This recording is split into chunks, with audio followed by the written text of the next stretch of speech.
Islamic Chhatra League এবং Islamic teacher League,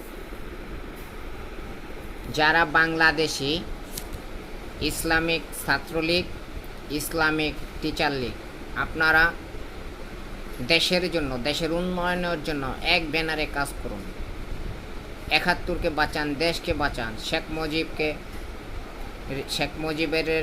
মুজিবরের ইতিহাসকে বাঁচান, দেশের ৭১কে বাঁচান।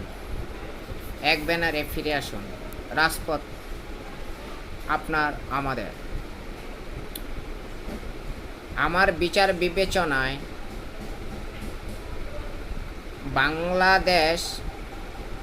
বাংলাদেশের আইন ব্যবস্থা অন্যায়ভাবে পরিচালিত হচ্ছে। আমার বিচার বিবেচনায় আমি দেখতে পেয়েছি, বুঝতে পেরেছি যে